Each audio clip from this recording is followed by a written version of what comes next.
Hello and welcome back to the show. You are listening to Data Designed with Mockup. I'm your host, and we are diving right into episode 7. It is Tuesday, February 18th, 2026.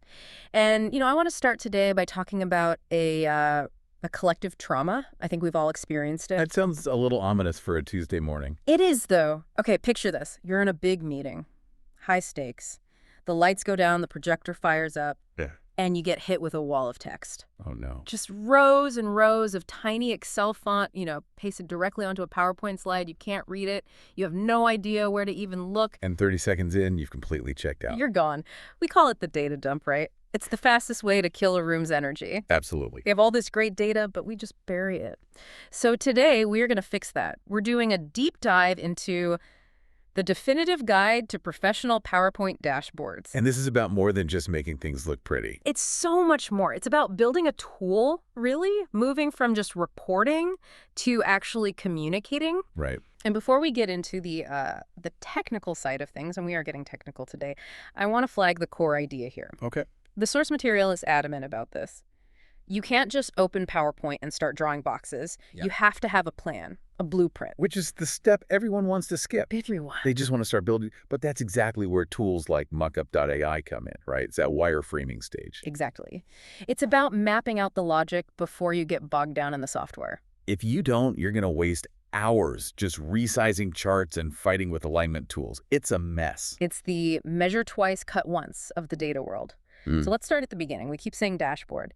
In the context of PowerPoint, what makes a dashboard different from just, a slide with a chart on it? It really comes down to density and intent.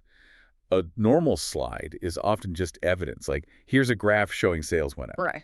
A dashboard is more like a cockpit. It's usually one single view, one slide, maybe two at most, that pulls together multiple data points to tell a whole story. So it's a complete narrative. Right. The goal is what I call the 5-second rule. The 5-second rule. Tell me more. A decision maker should be able to look at that slide and, within 5 seconds, understand the health of the entire project or business. Without asking any questions. Without having to ask a clarifying question. No, what am I looking at? No, flip to the appendix. It should just be clear. That's a really high bar. It is. And the reason we do this in PowerPoint, instead of just a BI tool like Tableau, is all about control. Control over the sort. Control over the narrative, the branding. You can customize it in a way that those really rigid BI templates just don't allow. But that control is a double-edged sword, right? Because you open PowerPoint, you see that blank white slide, and it's intimidating. Where on earth do you start? Well, the source material says you actually start by deleting things. Deleting. Deleting what? Deleting the noise. Yeah. Your first job isn't design, it's selection. The biggest mistake is the kitchen sink approach. Oh, just throwing every single metric on the slide just in case somebody asks for it. Exactly. It's the enemy of clarity. You have to ask one question first. What is the goal of this specific view? So who is this for, and what do they need to know? Precisely. Is this for sales? Is it project progress? Yeah. Website analytics? If you can't define the question, you'll never be able to design the answer. And that helps you filter the metrics. It does. And there's a specific rule in the guide that I absolutely love about this. Oh, I think I know the one. Is it the one about explanations? Yes. If a metric needs a paragraph of text to explain it, it does not belong on the dashboard. It's so true. If you have to explain the joke, it's not funny. And if you have to explain the metric, it's not a dashboard, it's a memo. It's something else entirely. Okay, so we've chosen our metrics. Let's say we have revenue, conversion rate, maybe headcount. The instinct is to just copy-paste from Excel, but the guide says, wait. Please wait. This is where we get into what I call the invisible work, data preparation. You can have the most beautiful design ever, but if your data underneath is a mess, the whole thing is a ticking time bomb. So this is all happening inside Excel. What do we need to do? It's about data hygiene. Removing duplicates, fixing date formats. But the real pro tip, the thing that separates the amateurs from the pros, is creating an abstraction layer. An abstraction layer? The guide calls it a summary sheet. Okay, walk me through that. What is a summary sheet? So you have your raw data tab, right? It might be 10,000 rows of transaction logs from your CRM. It's messy. It's huge. Right, the data dump. You never, ever link your PowerPoint dashboard to that raw data tab. Why not? Because if the export format changes next month or a column moves, your entire dashboard breaks. Wow. Instead, You create a new tab in Excel, call it Dashboard Data, and you use formulas, CMIFs, VLOOKUPs, whatever, to pull only the clean numbers you need onto that new sheet. I see. So it's a buffer zone. It's a middleman. It's a perfect buffer zone. Your PowerPoint links to the nice, clean summary sheet. The summary sheet talks to the messy raw data. If the raw data gets weird, you just fix the formulas, and your PowerPoint is completely protected. That sounds like a lot of work up front, but I can see how it would save a massive headache later. It will save a panic attack, I promise. Wow. And one more small thing on file management. File hygiene. Okay. Keep your Excel source file and your PowerPoint file in the exact same folder. Because of the links breaking? Yes. PowerPoint links are often relative. Right. If you move one file but not the other, the next time you open that presentation, you'll just get a wall of link not found errors. Keep them together. Got it. That's a real headache saver. It is. So, okay. Clean data is ready. We have our summary sheet. We finally opened PowerPoint, and we're back to that blank white slide. And the first thing you do is delete the default click to add title boxes. Yeah, I already know. Get rid of them. You want a truly blank canvas. And then, before you paste a single thing, you establish the grid. The grid! That sounds very sci-fi. It's the most important tool in PowerPoint that almost nobody uses. You go to the View tab, and you turn on guides. Those little dotted lines that you can move around. Exactly, and you use them to zone your dashboard. Zoning. Like city planning for your slide. That is the perfect analogy. It's Yeah. exactly like city planning. You decide, okay, the top 15% of the slide, that's my title banner. Right. The left column is for my big picture KPIs. The main area in the center is for my pre-trend line chart.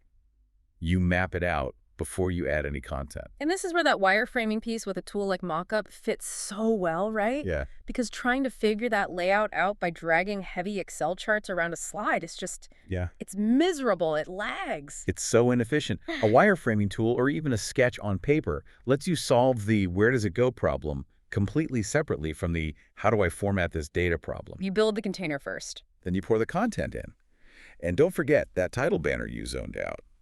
The guide is very clear on this. It seems small, but a clear header with the dashboard name, the date, and any filters that gives context instantly. Context is king, isn't it? It really is.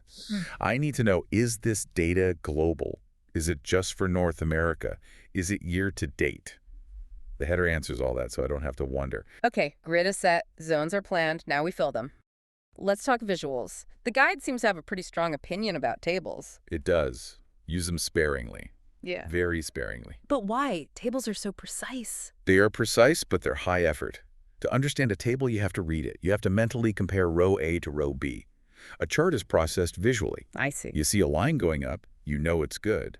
You don't have to read the number to get the trend. It's about speed. It's about cognitive load. You want the dashboard to be low friction. Exactly. If you need the exact number, sure, a small table is fine. But for trends and comparisons, you have to visualize it. And what about something the source calls a KPI card?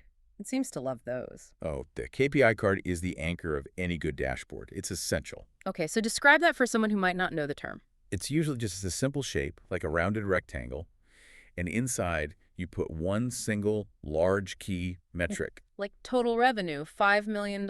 Exactly. And maybe a little arrow icon below it that says up 10% versus last year. It's the headline. So you look at the KPI cards first to get the pulse. And then you look at the charts to get the diagnosis. It guides the eye. And you can use icons here too. I have to admit, icons sometimes feel a bit decorative. Are they actually useful? They are if you use them as a shortcut for the brain. A $ icon next to the finance section.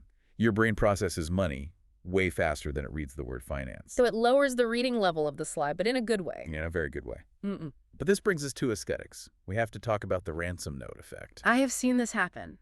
12 different fonts, every color of the rainbow on one slide. It's a total disaster. You need restraint. 2 or 3 primary colors, max. If your brand is blue and orange, then use blue and orange. Everything else is neutrals, grays, whites. Don't make it look like a bag of Skittles. Please don't. And be consistent. This is vital. Right. If revenue is blue in your bar chart, revenue cannot be green in your pie chart. You have to train the user's eye. Blue means revenue, always. That's such a good rule. Okay, so we've built this beautiful, clean, well-zoned dashboard, but here's the classic PowerPoint problem. It's static. Mm-hmm. I make this on Monday. By Friday, the numbers are old. Am I rebuilding this whole thing every single week? No. And this is the magic trick. This is the one technical skill you have to take away from this whole deep dive. Okay, I'm ready. It's the paste link function. Walk me through it, because most of us just hit Control-V and call it a day. Right. And you can't do that. Yeah. So you build your chart in Excel first. Yeah. You get it looking perfect. You copy it. Now, you go to PowerPoint.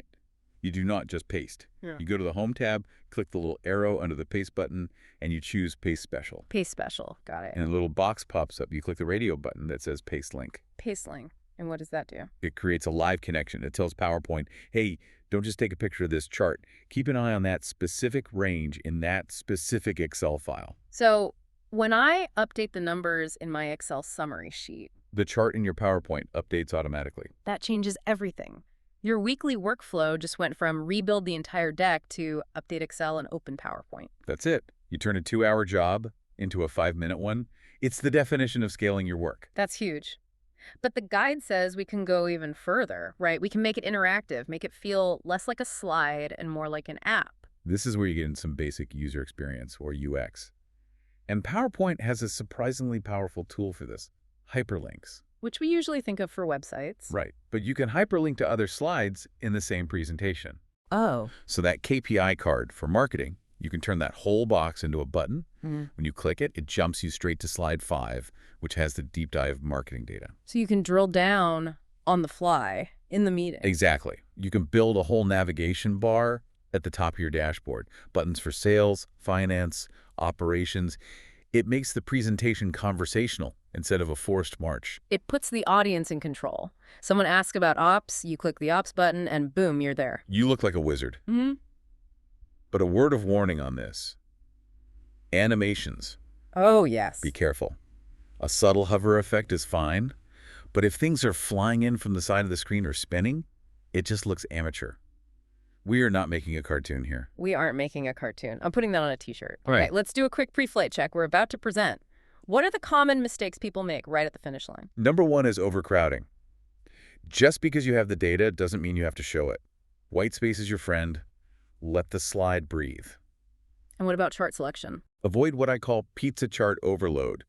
Don't use 5 different types of charts on one slide. Bar chart, line chart, waterfall. Yeah. It's just confusing. People know how to read bar and line charts. Stick to the basics. And the final technical check. Refresh your links, always. There is nothing worse than standing up to present and realizing your data is a month old because you forgot to hit update. Oh, that's a nightmare scenario.